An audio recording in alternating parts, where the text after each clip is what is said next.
Hello बच्चों। आज हम मास और इनर्शिया की बात कर लेते हैं। तो देखिए, सबसे पहले इनर्शिया तो मैंने आपको बताया था। जो न्यूटन का फर्स्ट लॉ है उसको इनर्शिया के लॉ ऑफ इनर्शिया भी बोल लेते हैं उसको, ठीक है।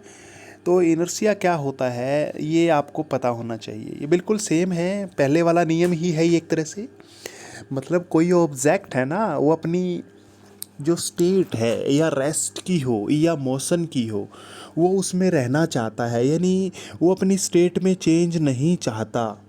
कल मैंने एग्जांपल दिए थे, बस का एग्जांपल दिया था कि बस अगर चल रही है, आप भी चल रहे हो, एकदम से ब्रेक लग जाता है तो आपके पाँव तो रेस्ट में आ जाते हैं बस के साथ में, लेकिन आपका ऊपर वाला भाग मोशन में रहने की कोशिश करता है और वो आगे गिर जाते हो। ये कौन सा इनर्शिया था? मतलब हम ही कह सकते हैं इनर्शिया ऑफ मोशन, कह सकते हैं इनर्शिया ऑफ मोशन।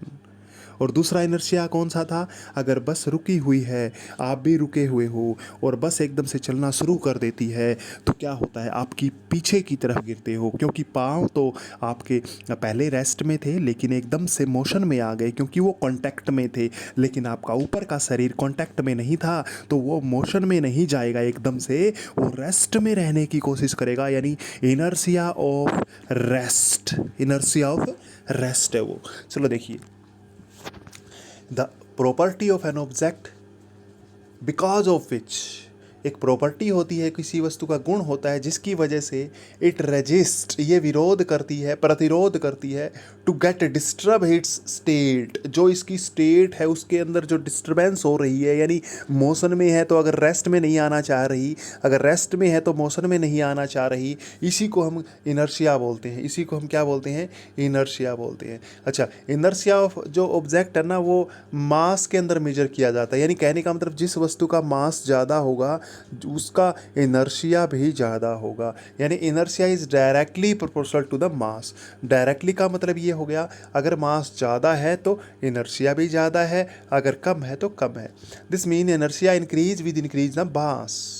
मतलब अगर मास बढ़ गया तो इनर्शिया भी ज़्यादा है, और अगर कम है, यानी कहने का मतलब ये है बच्चों, वही कोई पतला व्यक्ति है बस में खड़ा है, एक मोटा व्यक्ति है वो बस में खड़ा है, एकदम से बस चल पड़ती है तो पतला व्यक्ति हो सकता है कि वो थोड़ा सा बैलेंस कर ले, लेकिन मोटा व्यक्ति होगा ना, वो तो ज़्यादा ही इनर्शिया में रहने की कोशिश करेगा, वो तो ज़्यादा ही इनर्शिया में रहने की कोशिश करेगा।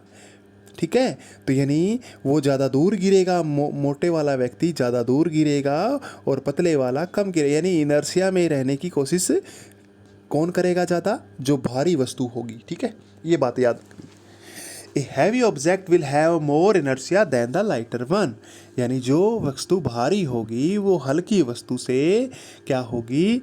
वो ज़्यादा इनर्शिया वाली होगी। ये आपको याद रखना है। यानी सीधी सी बात है, भारी वस्तु का इनर्शिया ज़्यादा होता है, वो ज़्यादा क्या करती है? प्रोटेक्ट करना चाहती है, अपनी स्टेट के अंदर ही रहना चाहती है।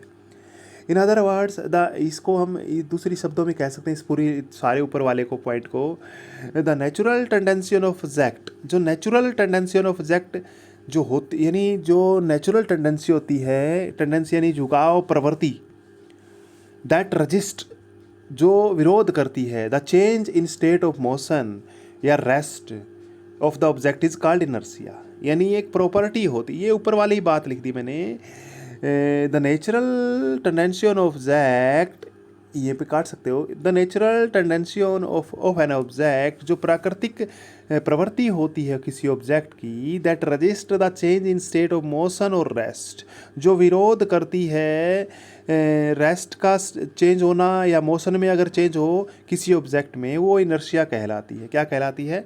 इनर्शिया कहलाती है। ठीक है, आगे आगे क्वेश्चन में छोटा सा इसमें हम बात कर लेते हैं। देखिए, ये छोटा सा टॉपिक आपका बाकी था, इसमें इसमें करते हैं। लास्ट लाइन देख लेता हूँ क्या लिखा हुआ इसमें। हाँ, लास्ट की लाइन देखिए, क्योंकि देखिए ए heavy object has more inertia, क्योंकि जो भारी वस्तु होती है ना उसका इनर्शिया ज़्यादा होता है। Thus it is difficult to push और pull a heavy box over the ground than the lighter one, इसलिए किसी भारी वस्तु को धरती के ऊपर हिलाना डुलाना बड़ा मुश्किल होता है, क्योंकि वो रेस्ट में रहने की कोशिश करता है, यानी अगर कोई चीज़ रेस्ट भारी वस्तु है और रेस्ट में पड़ी हुई है तो वो रेस्ट में रहने की कोशिश करेगी, लेकिन हल्की वस्तु को हिलाना डुलाना आसान होता है क्योंकि वो रेस्ट में रहने की कोशिश करता तो है लेकिन उसका इनर्शिया कम है इनर्शिया। आज इतना ही करेंगे बच्चों, थैंक यू,